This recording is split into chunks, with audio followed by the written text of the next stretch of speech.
मेरे साथ मौजूद हैं डीएम गाजियाबाद इंद्र विक्रम सिंह जी।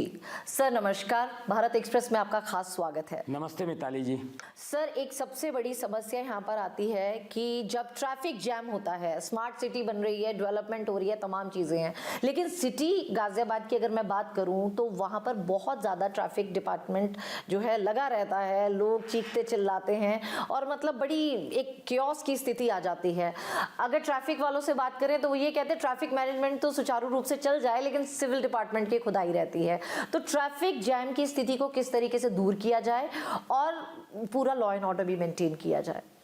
देखिए, ट्रैफिक कंजेशन एक बड़ी समस्या है इस प्रकार के शहरों के लिए जो दिल्ली और एनसीआर के जनपद हैं वहाँ के लिए, क्योंकि एक बहुत बड़ी पॉपुलेशन प्रतिदिन गाज़ियाबाद से होकर या गाज़ियाबाद की दिल्ली और बाकी इलाकों के लिए जाती है और इसी प्रकार से वहाँ से हमारे यहाँ काम करने के लिए आती है और फिर यहाँ से वापस अपने घरों की ओर जाती है। तो स्पेशली जो मॉर्निंग टाइम और इवनिंग टाइम है उस समय ट्रैफिक कंजेशन बहुत ज़्यादा होता है। लेकिन इसके दो एस्पेक्ट हैं। एक तो समझना होगा कि इतनी चौड़ी सड़कों के बाद भी अगर ट्रैफिक कंजेशन हो रहा है तो कहीं ना कहीं इसका रीज़न ट्रैफिक रूल्स को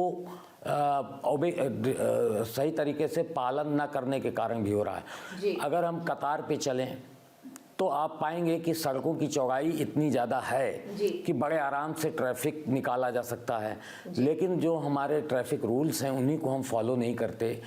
हम दाएं बाएं से होकर सबसे पहले निकल जाना चाहते हैं। इस आपाधापी में ट्रैफिक जाम हो जाता है और ट्रैफिक सड़कें जो हैं वो आपका बोझ नहीं ले पाती। तो एक तो इसका पहलू ये है। दूसरा, आपने कहा कि ट्रैफिक का जो कर्मी है उनकी ये समस्या होती है कि उनका कहना है कि साहब हम तो बड़ी मेहनत करते हैं लेकिन सड़कें खुदी होने के कारण और वहाँ पर कुछ न कुछ विकास कार्य होने के कारण ये कठिनाई आती हैं।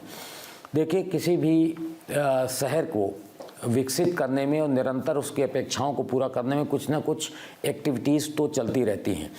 अब एक प्लेटफॉर्म बनाया गया है, विकसित किया गया है, जिसमें किसी भी प्रकार की खुदाई इत्यादि का कार्य करने के पहले सभी विभागों को एक प्लेटफॉर्म पे आना होता है ताकि जो भी एक्टिविटी करनी हो एक साथ कर लें और बार बार हमको सड़कों को तोड़ना और खोदना ना पड़े।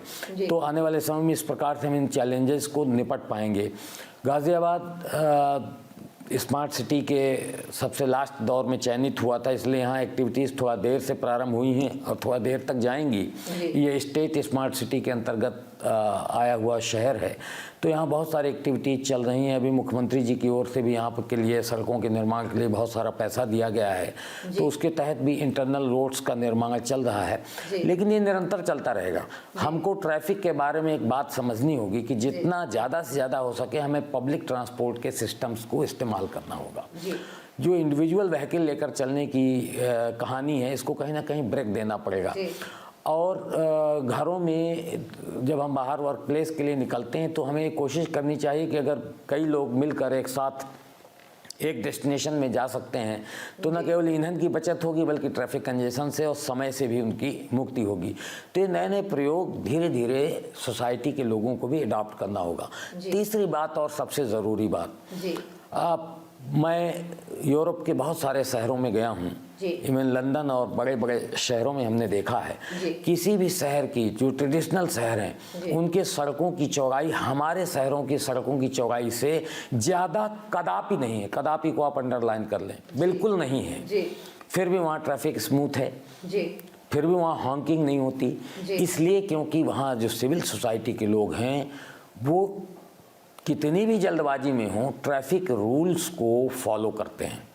अगर आप कितने भी कंजेशन हो सड़क पर एक कतार में चल रहे हैं तो ऐसा हो ही नहीं सकता कि सड़क में एक लेन फ्री ना रहे जिससे एम्बुलेंसेज निकल सकें या दोनों तरफ का ट्रैफिक जाम हो जाए, ऐसा हो ही नहीं सकता।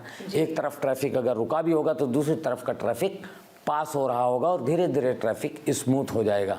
तो ये जो समस्याएं आ रही हैं ज़्यादातर इस वजह से आ रही हैं क्योंकि हम लोग ट्रैफिक रूल्स को वायलेट करते हैं। और अब लोगों में धीरे धीरे चेतना और जागृति बढ़ रही है क्योंकि अब आपके ऑनलाइन चालान हो रहे हैं। तो चालान हो जाने के बाद आपको पता लग रहा है तो आपके पास इस ह्यूमन इंटरेक्शन का बिल्कुल मौका ही नहीं है। आप सिपाही से भिड़ने की और वो जद्दोजहद करने की कि मेरा चालान ना हो, उसकी गुंजाइश ही ख़त्म होती जा रही है। तो धीरे धीरे इसकी वजह से चेतना हमारे लोगों के अंदर आ रही है, लेकिन इसमें थोड़ा वक्त लगेगा और मुझे लगता है सिविल सोसाइटी को थोड़ा झोंकना पड़ेगा, जगाना पड़ेगा। बच्चों के पाठ्यक्रम में भी अब ट्रैफिक रूल्स को हम लोग शामिल कर रहे हैं, समय समय पर जागरूकता फैलाने की एक्टिविटीज़ भी करते हैं।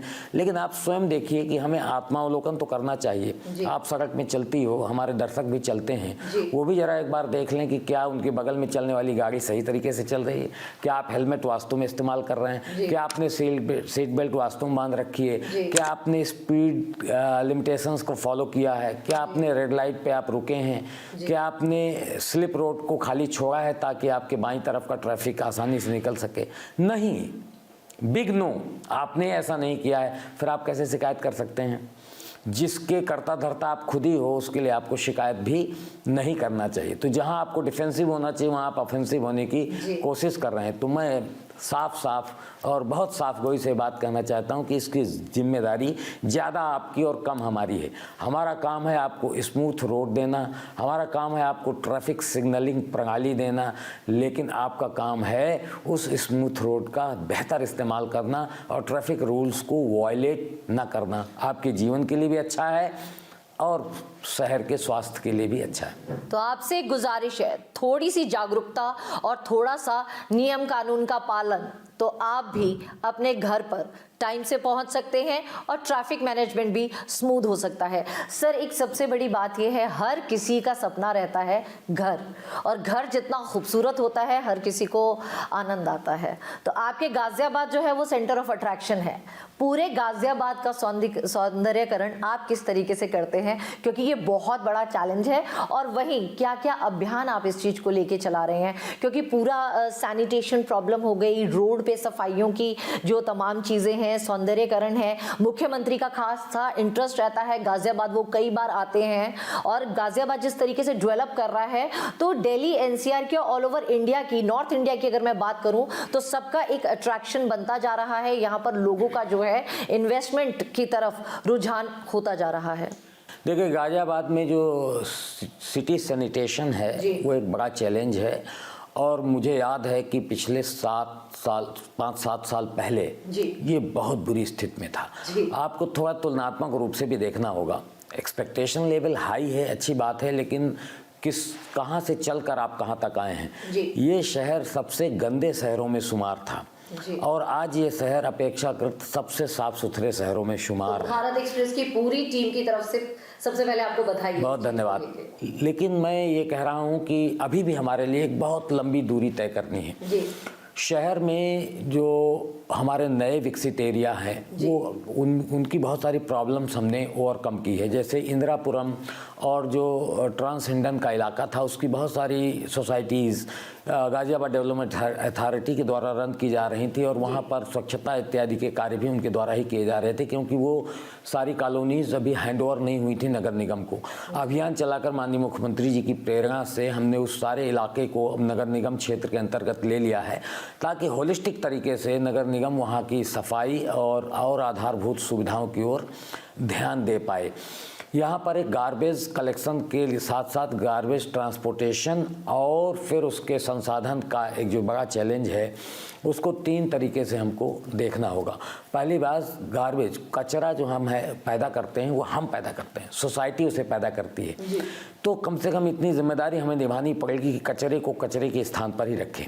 घर में जो कचरा पैदा होता है उस सड़क पे नहीं आना चाहिए। उस सड़क में जो कचरा पैदा होता है, दुकानों में, वाणिज्यिक प्रतिष्ठान में जो कचरा पैदा होता है, वो डस्टबिन में एक डेडिकेटेड स्थान पर जाना चाहिए। वो जाते समय 2 बातों का एक ख्याल रखना चाहिए। एक तो समय पर जाए, दूसरा वो सेग्रीगेट होकर जाए। अगर कचरा सेग्रीगेशन एट सोर्स हो जाए, घर में गीला कचरा और सूखा कचरा अलग हो जाए, तो सूखे कचरे का प्रबंधन और गीले कचरे का प्रबंधन अलग अलग किया जा सकता है।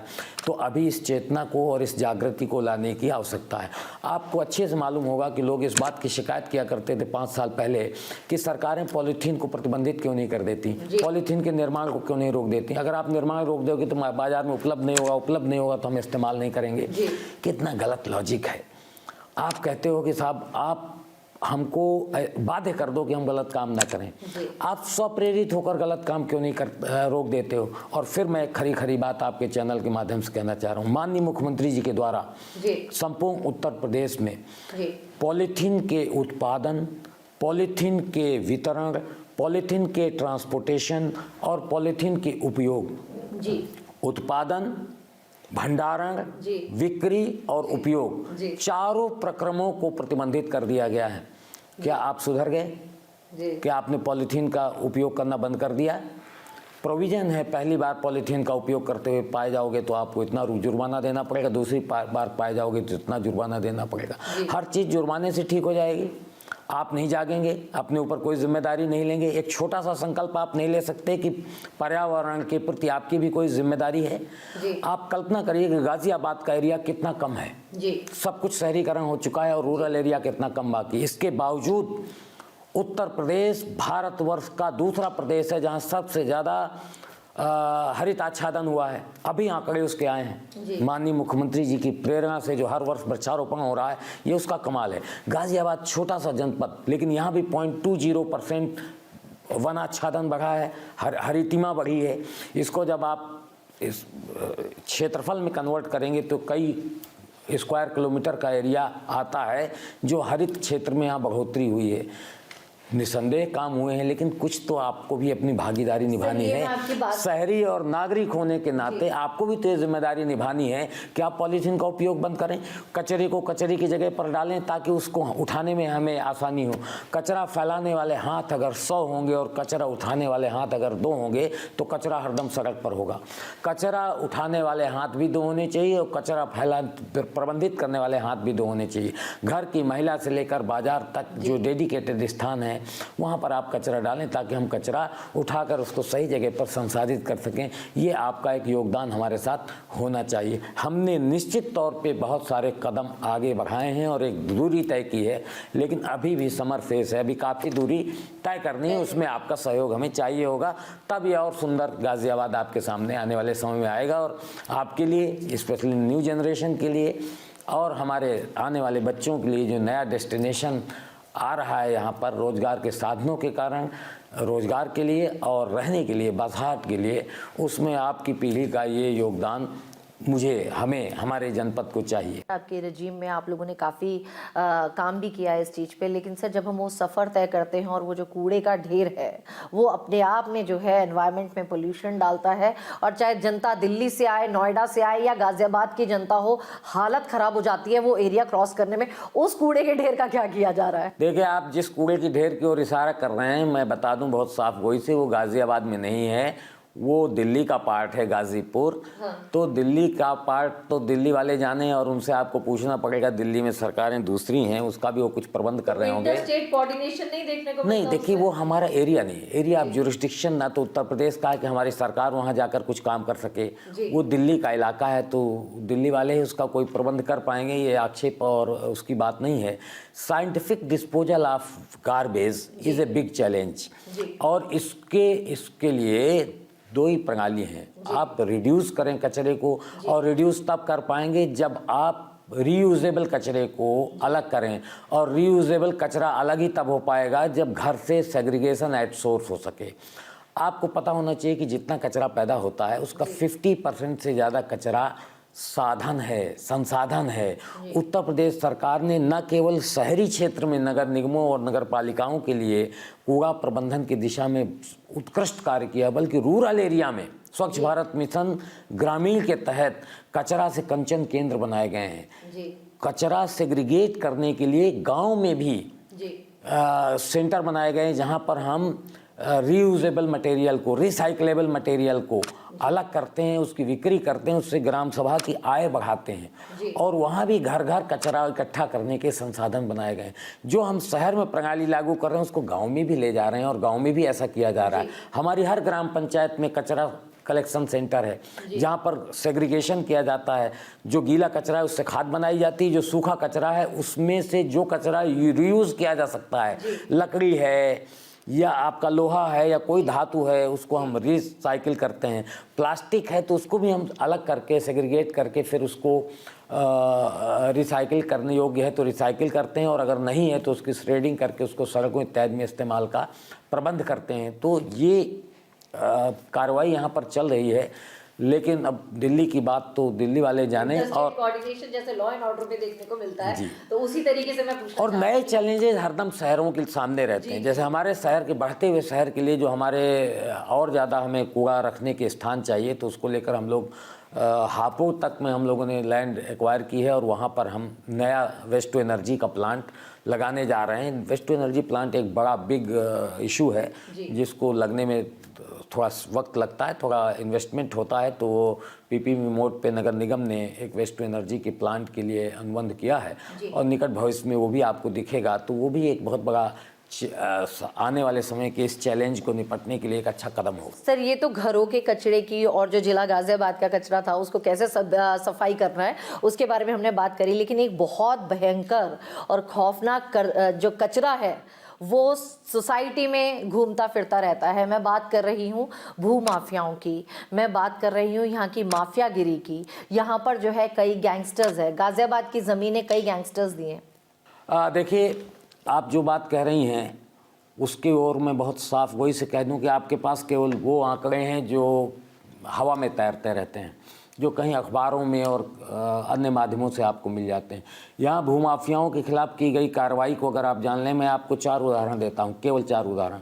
लोनी क्षेत्र में आप चले जाइए, लगभग 100 करोड़ रुपए की ज़मीन पर कब्रस्तान, चर्च, दुकानें इत्यादि बनाकर लोगों ने अवैध कब्जा किया था, उसको प्रशासन ने भी मुक्त कराया है।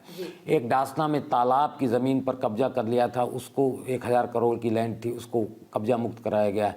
तो जो संगठित रूप से अवैध कब्जा करने वाले भूमाफिया थे उनके खिलाफ बाकायदा अभियान चलाकर उनको जेलों की सलाखों के पीछे पहुंचाया गया और उनसे बहुमूल्य ज़मीनों को कब्जे में लिया गया है।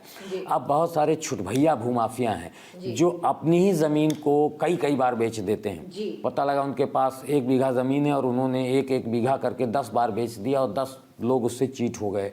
तो ये चीटिंग ना हो, इसके लिए लोगों को थोड़ा जागरूक होना पड़ेगा और उनको कोई भी ज़मीन खरीदने और बेचने के पहले बाकायदा सब रजिस्ट्रार दफ्तर में आकर इसकी पड़ताल कर लेना चाहिए। लालच के चक्कर में नहीं पड़ना चाहिए। जब भी आपको सस्ती ज़मीन मिलती है आप उसको खरीदने की कोशिश करते हैं और उनके ट्रैप में फंस जाते हैं। अगेन, सतर्कता ही बचाव का एकमात्र तरीका है। आपके पास पर्याप्त उपाय हैं जिससे आप इस प्रकार के ट्रैप में फंसने से बच सकते हैं। तो जो हमारा छोटा इन्वेस्टर है जो 100 गज, 200 गज, 250 गज ज़मीन खरीद कर किसी तरीके वहाँ मकान बनाना चाहता है, उसके लिए मेरा ये अपील है कि कृपया सावधान रहें। सस्ती चीज़ के चक्कर में गलत चीज़ ना खरीदें, वो कई बार बिकी हुई हो सकती है। सर, आपसे हमने तमाम बातचीत करी तो आपने कहा कि कई मुजरिमों को आपने जेल की सलाखों के पीछे पहुंचा दिया है। अगर मैं जेल की ही बात करूं तो जेल में जो है कई अंडर ट्रायल्स होते हैं, कई बारी कई लोग जो है ट्रैप में फंस जाते हैं तो जेल में होते हैं, कई जो है वहां पर वाकई मुजरिम होते हैं। लेकिन जेल में रहने वाले लोगों की भी ह्यूमन राइट्स होती हैं, उस पर किस तरीके से काम किया जाता है और जेल के प्रशासन को सुचारू रूप से चलाने के लिए आपकी तरफ से क्या क्या प्रयास होते हैं? देखिए, जेल में जो कैदी होते हैं 2 प्रकार के होते हैं। एक तो सजा याफ्ता कैदी और दूसरे अंडर ट्रायल कैदी जिनके मुकदमे चल रहे होते हैं। जहाँ तक बात निर्दोष लोगों के फंसने का है तो ये तो अदालतों को तय करना होता है बाकायदा एविडेंस लेने के बाद कि वो कौन सजा याफ्ता है या कौन किसने अपराध किया है या कौन निर्दोष है। लेकिन ये वाजिब बात है कि हर कैदी के भी अपने मानवाधिकार होते हैं, तो उनको ध्यान में रखते हुए हम लोगों को उनके भोजन, उनके इलाज और उनके जो लिखने पढ़ने के तरीके हैं उनके लिए जो उनको फ्री लीगल एड की बात है या अन्य जो उनके जो अधिकार हैं उनको लेकर हम लोग रेगुलर विजिट करते हैं जेलों की, और माह में 2 बार औचक रूप से और 3 माह में 1 बार बताकर हम लोग जेलों का निरीक्षण करते हैं। और जब इस जेल का मुआयना हम करते हैं तो हमारे साथ पुलिस अधिकारी, स्वास्थ्य विभाग के कर्मचारी और जुडिशरी के अफसर्स भी होते हैं। वहाँ पर हम ओपनली कैदियों से पूछते हैं कि आपको अगर किसी को किसी न्यायिक मदद की ज़रूरत है, जैसे फ्री लीगल एड की ज़रूरत है, वकील आपके पास नहीं है तो आप हमसे ले सकते हैं। भोजन इत्यादि में आपको कोई कठिनाई तो नहीं है, कोई बात अगर आप गोपनीय तरीके से कहना चाहते हैं तो वो भी आप हमसे कह सकते हैं। तो जेलों के निरीक्षण से इस बात करके और फिर गोपनीय रूप से वो हमको पत्र लिख सकते हैं, तो ऐसा नहीं है, उनके राइट्स को वहाँ पर सुरक्षित और संरक्षित किया जा रहा है। बाकी जहाँ तक उनके ये इस बात की बात है कि निर्दोष लोग बहुत सारे जेलों में हैं, तो अब सुप्रीम कोर्ट और सरकारों ने बहुत सारे कदम उठाए हैं। जैसे अगर कोई अपराध पेटी क्राइम है तो उसमें गिरफ्तारी नहीं की जाती बल्कि सीधे उसका ट्रायल किया जाता है, फिर अगर वो अपराध साबित हो जाता है तो उसको सज़ा इत्यादि दी जाती है। जो बहुत ओल्ड एज के वहाँ पर बंदी हैं उनको छोड़ने इत्यादि की दिशा में भी गवर्नमेंट कार्य कर रही है, और उनके इलाज की बेहतर व्यवस्था के लिए जहाँ उनको भेजना होता है वहाँ भेज के हम उनका इलाज इत्यादि कराते हैं। तो उनके ह्यूमन राइट्स रियली अगर सही मायने में देखें तो काफ़ी सुरक्षित और संरक्षित हैं। सर, अंत में आखिरी सवाल मेरा, आपने जनता के लिए बहुत सारे मैसेजेस दिए, जनता से हमने बात भी करी, इस पूरे तमाम शो में पूरा मुद्दा ही हमारा जनता से रिलेटेड था। यहाँ पर जो है प्रधानमंत्री का भी जो है झुकाव रहता है, और आदित्य योगी नाथ की जो कार्यशैली है उनको बुलडोज़र बाबा कहा जाता है, और वो टोटली क्राइम फ्री सोसाइटी चाहते हैं। जनता को तो आपने मैसेज दिया है, एक सख्ती से मैसेज उन लोगों के लिए जो जुर्म की दुनिया में लिप्त हैं हमारे माध्यम से। मैं तो भारत एक्सप्रेस के माध्यम से सभी लोगों को एक भरोसा दिलाना चाहता हूँ। जो परसेप्शन है वो एक बहुत बड़ी चीज़ है, आपके अंदर का विश्वास बहुत बड़ी चीज़ है। आज जनता के अंदर, प्रशासन के अंदर और एक सामान्य जन के अंदर ये भरोसा है कि अगर वो उत्तर प्रदेश में है, एक ऐसे उत्तर प्रदेश में जिसके मुख्यमंत्री माननीय योगी आदित्यनाथ जी हैं, तो वो किसी भी समय किसी भी परिस्थिति में कहीं भी भयमुक्त होकर विचरण कर सकते हैं। और अगर किसी ने कोई अपराध किया तो अपराध करने वाला निश्चित तौर पे कानून के शिकंजे में होगा और उसका वाजिब दंड उसको ज़रूर मिलेगा। ये क्लेम करने की बात नहीं है, ये अनुभव करने की बात है। हम भले ही सिविल सर्वेंट्स हों लेकिन हम भी इसी सोसाइटी का हिस्सा हैं, और जब हम इस समाज में विचरण करते हैं, जाते हैं, आते हैं, तो एक कॉमन मैन की तरह हम कितने सुरक्षित अपने को महसूस कर रहे हैं या हमारे साथ के लोग महसूस कर रहे हैं, इसको हम स्वयं जानते हैं। तो आप स्वयं इस बात की गवाह हैं कि महिला सुरक्षा एज वेल एज जो हमारा व्यापारी समुदाय है या जो हमारे इंडस्ट्रियलिस्ट हैं, उनसे जो पहले फिरौती और अनधिकृत रूप से धन उगाही करने की चेष्टा करने वाले तमाम दल घूमते रहते थे, उन सब से समाज पूरी तरीके से मुक्त हो चुका है। चाहे ग्रामीण इलाका हो या शहरी इलाका हो, न्यूनतम क्राइम की दिशा में हमारा उत्तर प्रदेश है। थोड़ा बहुत क्राइम जो आपको दिखता है वो होगा ही होगा, चाहे कितना ही विकसित समाज क्यों ना हो जाए, क्योंकि क्राइम का स्वरूप बदल सकता है, क्राइम पूरी तरीके से समाप्त नहीं हो सकता। कितना भी विकसित राष्ट्र हो, थोड़ा बहुत क्राइम जरूर होगा, लेकिन कोई हीनियस क्राइम, कोई उत्पीड़नात्मक क्राइम नहीं होगा। क्राइम कभी भावनाओं बहकर क्राइम हो सकता है, वो सब औचक वाला क्राइम जरूर होता रहेगा। एक्सीडेंट होना भी एक क्राइम है, ओवर स्पीडिंग करना भी एक क्राइम है, घर में आप पत्नी या पति एक दूसरे को मारपीट अगर कर रहे हैं तो वो भी क्राइम है। लेकिन सोसाइटी का क्राइम, एक इंस्टीट्यूशनल क्राइम, संस्थागत स्वरूप जो अपराध का था, वो पूरी तरीके से समाप्त हो चुका है। कोई माफिया की शक्ल में क्राइम करने के लिए अब समाज में मौजूद नहीं है। अगर हो तो आप बताइए, आपका स्वागत है, ताकि हम उनसे भी निपट सकें।